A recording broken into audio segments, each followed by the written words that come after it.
નમસ્કાર, શ્રી ગઢ કેળવણી મંડળ ઓનલાઈન એજ્યુકેશનમાં આપનું સ્વાગત છે।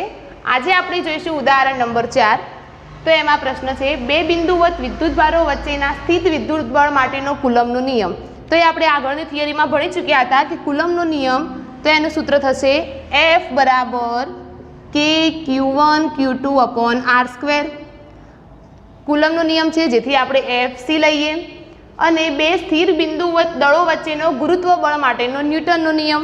તો ન્યૂટનનો નિયમ જે ગુરુત્વ બળ માટે છે એટલે આપણે લીધા છે અહીંયા FG બરાબર થશે G m1 m2/r²। બંનેનો આધાર વિદ્યુતભારો અથવા દળો વચ્ચેના અંતરના વ્યસ્ત વર્ગ પર છે। અહીંયાથી આપણે જોઈ શકીએ છીએ કે અહીંયા વિદ્યુતભાર છે અને અહીંયા દળ। તો કુલમ્બનો નિયમ એ વિદ્યુતભારના વ્યસ્ત વર્ગ પર આધાર રાખે છે, જ્યારે ગુરુત્વ બળનો નિયમ એ દળના ગુણાકારના સમપ્રમાણમાં અને અંતરના વર્ગના વ્યસ્ત પ્રમાણમાં છે। હવે આપણો પ્રશ્ન એ છે, ઇલેક્ટ્રોન અને પ્રોટોન અને બે પ્રોટોન વચ્ચે લાગતા બળોના માનના ગુણોત્તર પરથી તેમની પ્રબળતાની સરખામણી કરો। તો આપણે કુલમ્બ બળ શોધવું પડે। પહેલા કિસ્સાની અંદર ઇલેક્ટ્રોન અને પ્રોટોન, તો બંને માટે કુલમ્બ બળ શોધીશું, ત્યારબાદ ગુરુત્વ બળ શોધીશું અને પછી બંનેનું માન લઈશું। પહેલાં લઈશું નંબર A ની અંદર એક નંબર, ઇલેક્ટ્રોન અને પ્રોટોન, ઇલેક્ટ્રોન અને પ્રોટોન વચ્ચે લાગતું કુલમ્બ બળ। કુલમ્બ બળ થશે FC બરાબર K Q1 મતલબ ઇલેક્ટ્રોનનો વિદ્યુતભાર, જે આપણને -E જેટલો મળે છે, માટે આપણે લઈશું -E। બીજો કોણ છે આપણો પ્રોટોન, તો પ્રોટોનનો વિદ્યુતભાર થશે +E/r², જેથી આપણને મળશે -K²/r², સમીકરણ નંબર 1। અને હવે ઇલેક્ટ્રોન અને પ્રોટોન વચ્ચેનું ગુરુત્વ બળની વાત કરીશું। તો એના માટે લઈશું ઇલેક્ટ્રોન અને પ્રોટોન વચ્ચેનું ગુરુત્વ બળ, એ લઈશું આપણે FG બરાબર G m1 m2/r²। આ G એ ગુરુત્વાકર્ષણનો સાર્વત્રિક અચળાંક છે। m1 મતલબ આપણો છે ઇલેક્ટ્રોન, તો દળ ત્યાં લઈશું me। m2 મતલબ પ્રોટોન, એટલા માટે લઈશું mp/r², સમીકરણ નંબર 2। હવે આપણને ખબર છે કે આગળ આપણને કીધું છે કે બંનેના બળોના માનના ગુણોત્તર પરથી, તો આ બંને બળોનો માનનો ગુણોત્તર લેવો પડશે। તો આપણે લઈશું સમીકરણ 1 અને સમીકરણ 2નો ગુણોત્તર લેતા, સમીકરણ 1 અને 2નો ગુણોત્તર લેતા FC/FG। અહીંયા પ્રશ્નમાં તમને ઉલ્લેખ કરેલો છે કે બંને બળોના માનનો ગુણોત્તર લેવાનો છે, માટે આપણે અહીંયા પણ માન લેવું પડશે। તો અહીંયા થશે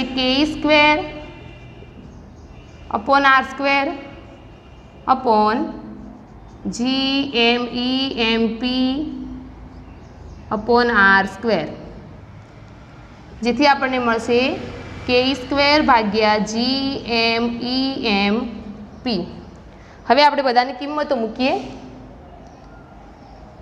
K એ આપણું બળ અચળાંક છે, જેની કિંમત છે 9 × 10⁹। પછી E એ વિદ્યુતભાર સૂચવે છે, જેની કિંમત મળશે 1.6 × 10⁻19।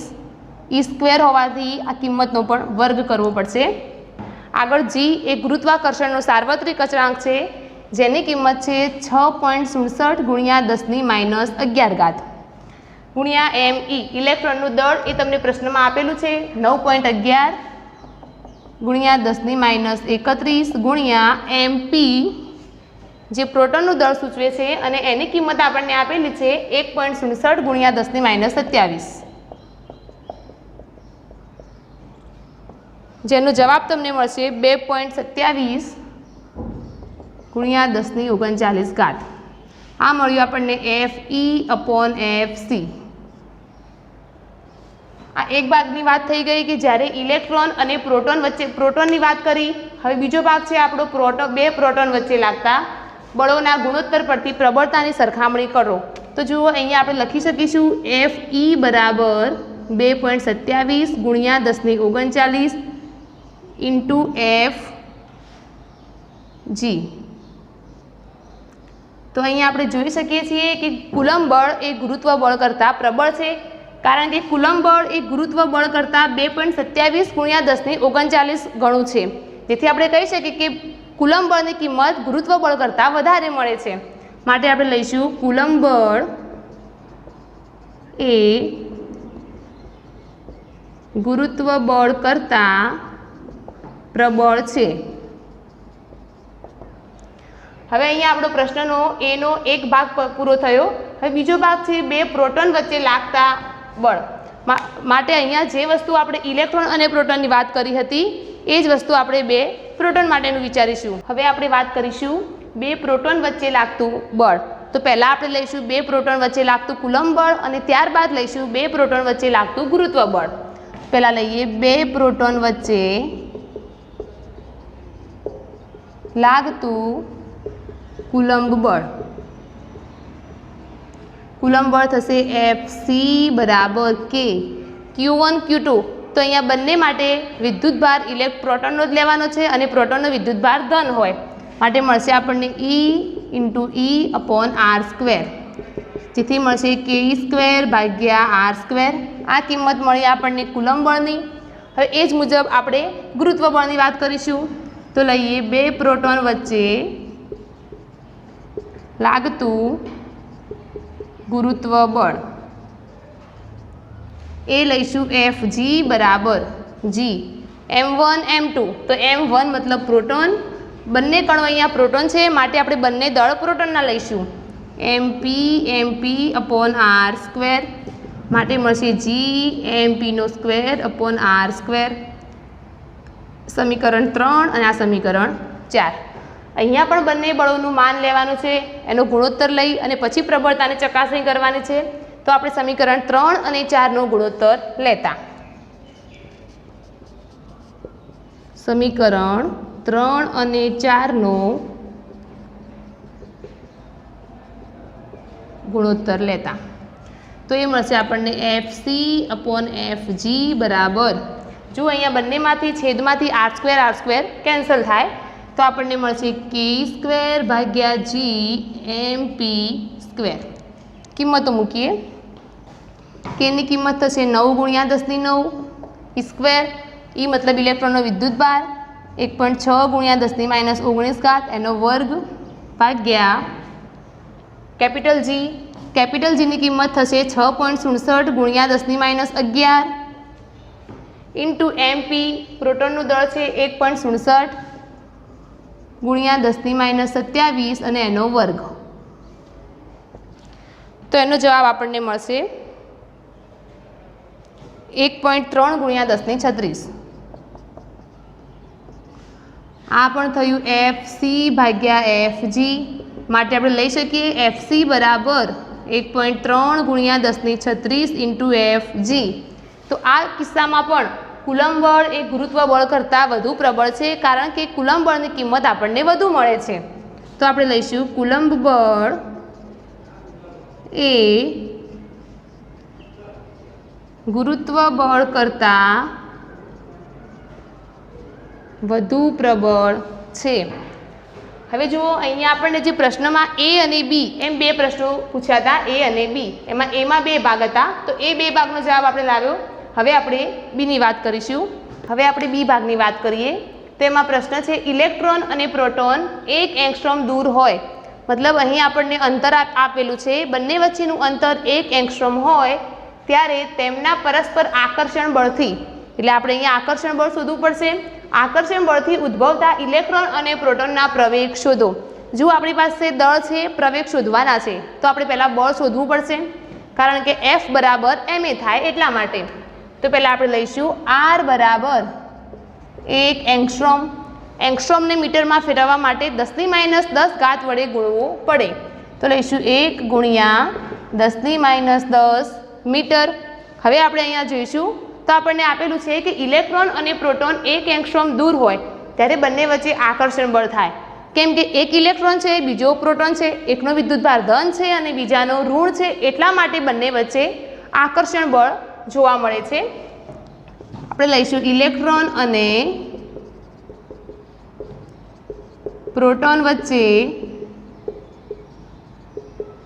ઉદ્ભવતું આકર્ષણ બળ F હોય તો આપણે લઈશું F બરાબર કે ઇલેક્ટ્રોનનો વિદ્યુતભાર થશે -E, પ્રોટોનનો +E અપોન r². અહીંયા પણ આપણે મૂલ્યની વાત કરીએ છીએ એટલા માટે માનાંક લીધો કે એની કિંમત 9 × 10⁹ E × E સ્ક્વેર એટલા માટે આપણે લઈશું 1.6 × 10⁻19 એનો વર્ગ ભાગ્યા r². r અંતર છે 1 એંગસ્ટ્રોમ તો લઈશું 1 × 10⁻10 એનો વર્ગ.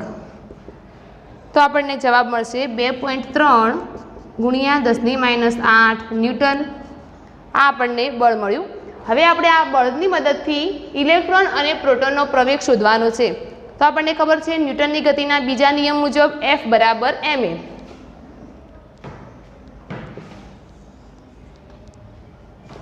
ઇલેક્ટ્રોન માટે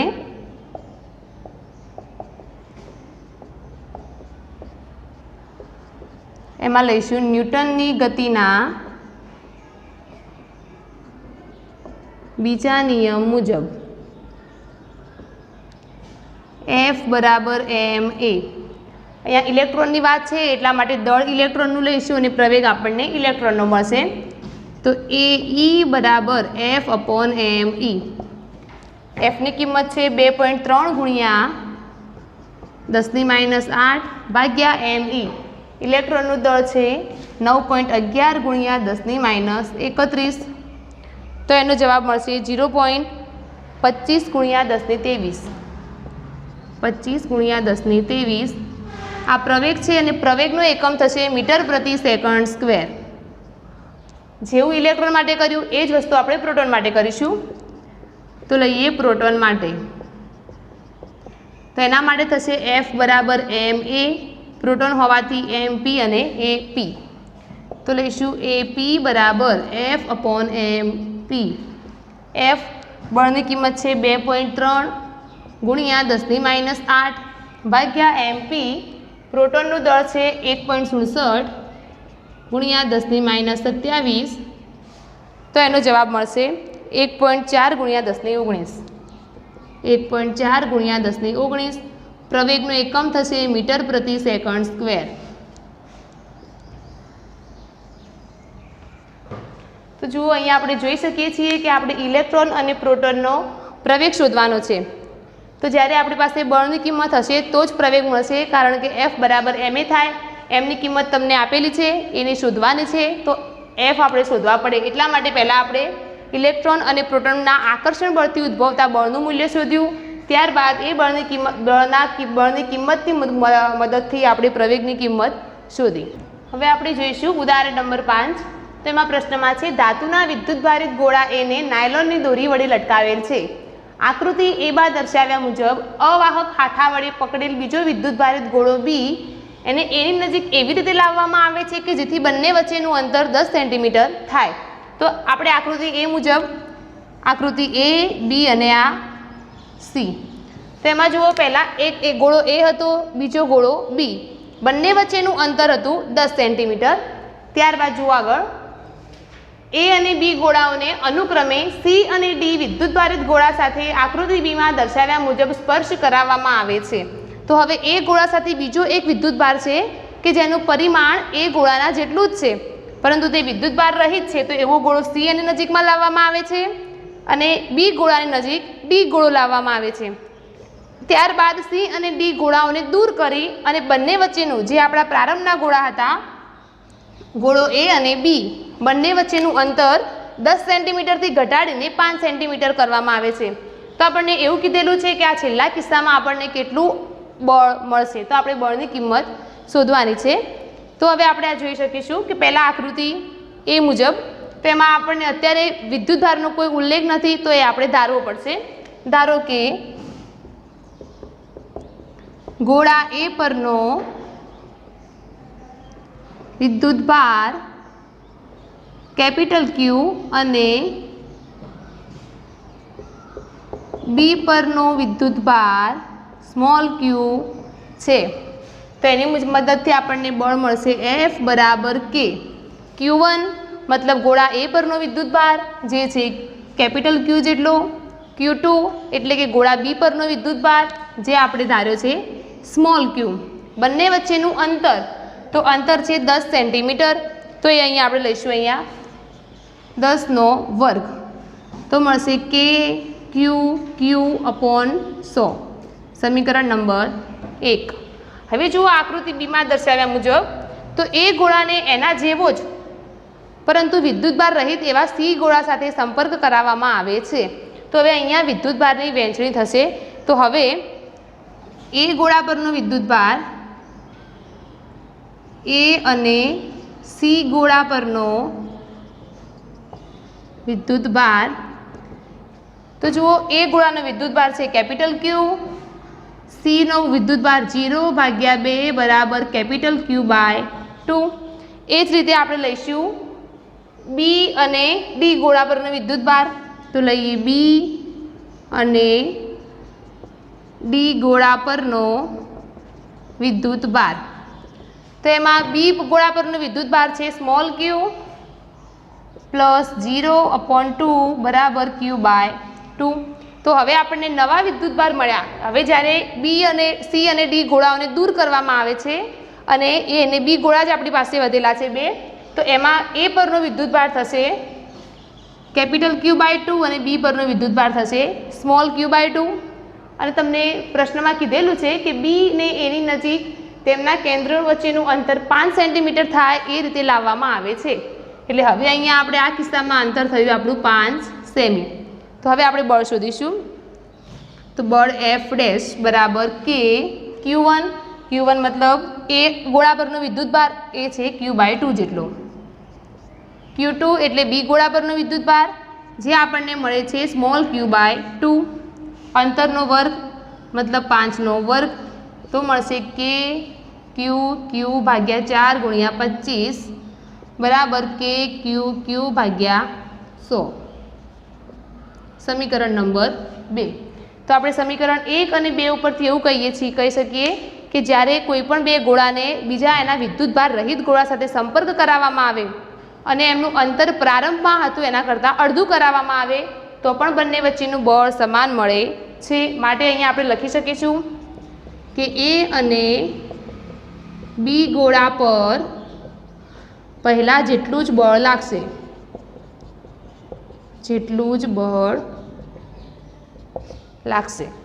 હવે આપણે જોઈશું સ્વાધ્યાયનો 3 નંબરનો દાખલો K²/G/MP/ME ગુણોત્તર પરિમાણ રહિત છે. પરિમાણ રહિત છે મતલબ આપણે આ બધાના પારિમાણિક સૂત્રો લખવા પડશે પછી ચેક કરવું પડશે કે પારિમાણિક સૂત્ર મળે છે કે નહીં. ભૌતિક અચળાંકો ધરાવતા કોષ્ટકમાં જુઓ અને આ ગુણોત્તરનું મૂલ્ય શોધો. પછી આપણે આ બધાની કિંમતો મૂકીશું કે K/E/G/MP/ME બધાની કિંમતો મૂકીને ચેક કરવાનું કે એની કિંમત કેટલી મળે છે તથા આ ગુણોત્તર શું સૂચવે છે મતલબ કે આ ગુણોત્તર કોનો છે એ આપણે જોઈશું. તો પહેલાં લઈએ પારિમાણિક સૂત્રો લખીશું K²/G/MP/ME બરાબર K²/G/MP/ME અને લઈશું સમીકરણ નંબર 1. હવે અહીંયા જોઈ શકીએ છીએ આપણે કે એ બળ અચળાંક છે તો એનું પારિમાણિક સૂત્ર એ આપણે કુલમ્બના નિયમની મદદથી શોધવું પડશે. તો લઈએ કુલમ્બના નિયમ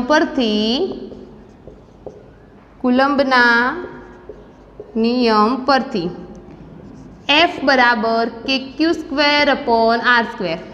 તો આપણે કેની કિંમત શોધવાની છે એટલા માટે આપણે કેને સૂત્રનો કર્તા બનાવીશું તો થશે K બરાબર FR²/Q². અહીંયા F એ બળ સૂચવે છે. બળનું પારિમાણિક સૂત્ર છે m1L1T⁻². R અંતર સૂચવે છે મતલબ લંબાઈ તો L². Q વિદ્યુતભાર છે જેને આપણે લઈશું Q². આ કેનું પારિમાણિક સૂત્ર મળ્યું. હવે E એ વિદ્યુતભાર છે જેનું આપણી પાસે પારિમાણિક સૂત્ર છે જ અને G છે ગુરુત્વાકર્ષણનો સાર્વત્રિક અચળાંક તો એનું પારિમાણિક સૂત્ર એ આપણે ન્યૂટનનો જે ગુરુત્વ બળનો નિયમ હતો એની મદદથી શોધીશું. તો લઈએ ગુરુત્વાકર્ષણના નિયમ પરથી. ગુરુત્વાકર્ષણના નિયમ પરથી તો એ નિયમ છે F બરાબર G m1 m2 upon r². અહીંયા આપણે જીનું પારિમાણિક સૂત્ર લખવાનું છે એટલા માટે આપણે જીને સૂત્રનો કરતા બનાવીએ. તો થશે G બરાબર fr² અપોન m1 m2. હવે એનું પારિમાણિક સૂત્ર લઈએ તો એફનું થશે m1 l1 t-2 r² અંતર સૂચવે છે તો l² અપોન m1 m2 દળ તો m1 m1. હવે આપણે આ કે અને જી એના પારિમાણિક સૂત્રને સમીકરણ 1માં મૂકતા કે અને જીના પારિમાણિક સૂત્રને સમીકરણ 1માં મૂકતા k² અપોન GMPME બરાબર કે તો કેનું પારિમાણિક સૂત્ર થશે m1 l1 t-2 l2 upon q². E મતલબ વિદ્યુતભાર તો વિદ્યુતભારનું પારિમાણિક સૂત્ર થશે q². અહીંયા છેદમાં છે જી તો જીનું પારિમાણિક સૂત્ર લઈએ m1 l1 t-2 l2 ભાગ્યા m1 m1 તો એ છેદનો છેદ અંશમાં જશે તો અહીંયા લઈએ m1 m1. અહીંયા છેદમાં છે mp-me પ્રોટોનનું દળ અને ઇલેક્ટ્રોનનું દળ એ બંને દળ સૂચવે છે તો પ્રોટોનના દળનું m1 ઇલેક્ટ્રોનના દળનું m1.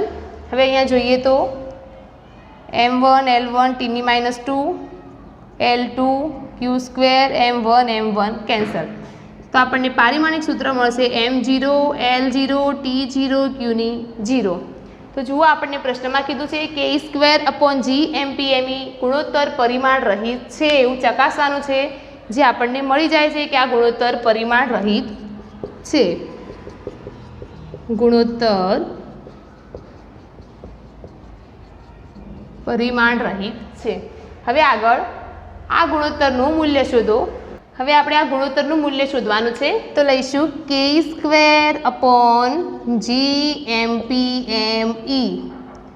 કે એ ગુરુત્વાકર્ષણ એ કુલમનો બળ અચળાંક છે એની કિંમત થશે 9 × 10⁹.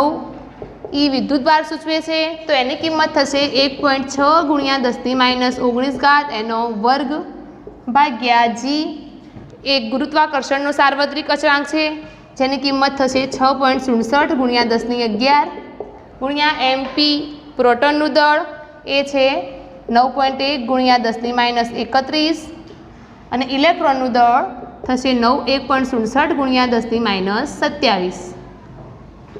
તો આનો જવાબ તમને મળશે 2.29 × 10⁻19. આ આપણે કિંમત શોધી. હવે આગળ એવું પૂછ્યું છે આપણને કે આ ગુણોત્તર શું સૂચવે છે તો જુઓ આ ગુણોત્તર ઉપર k² છે નીચે GMPME તો આપણે લઈશું k² અપોન GMPME. જો ઉપર નીચે બંનેને r² વડે ભાગવામાં આવે તો આપણને કિંમત મળશે k² અપોન r² ભાગ્યા GMPME ભાગ્યા r². હવે k² અપોન r² એ ઇલેક્ટ્રોન અને પ્રોટોન વચ્ચેના વિદ્યુત બળનું મૂલ્ય છે જેને આપણે કુલમના નિયમ તરીકે ઓળખીએ છીએ. તો આ છે ઇલેક્ટ્રોન અને પ્રોટોન વચ્ચેના વિદ્યુત બળનું મૂલ્ય. જ્યારે GMPME અપોન r² એ છે ઇલેક્ટ્રોન અને પ્રોટોન વચ્ચેના ગુરુત્વાકર્ષણનું મૂલ્ય. ઇલેક્ટ્રોન અને પ્રોટોન વચ્ચેના ગુરુત્વાકર્ષણનું મૂલ્ય. તો જુઓ અહીંયા આપણને કીધું છે આ ગુણોત્તર શું સૂચવે છે તો એ કુલંબીય બળ અને ગુરુત્વીય બળનો ગુણોત્તર સૂચવે છે. ગુણોત્તર કુલંબીય બળ અને ગુરુત્વીય બળનો ગુણોત્તર છે. અહીંયા તમે જોઈ શકો છો કે જો અહીંયા ઇલેક્ટ્રોન અને પ્રોટોન બે વસ્તુ કેમ લીધી, કારણ કે અહીંયા MPME એવો ઉલ્લેખ કરેલો છે, જેથી સાબિત થાય છે કે અહીંયા બે કણ તરીકે એક ઇલેક્ટ્રોન છે અને બીજો પ્રોટોન છે, જેથી આપણે ઇલેક્ટ્રોન અને પ્રોટોન એવો ઉલ્લેખ કરેલો છે.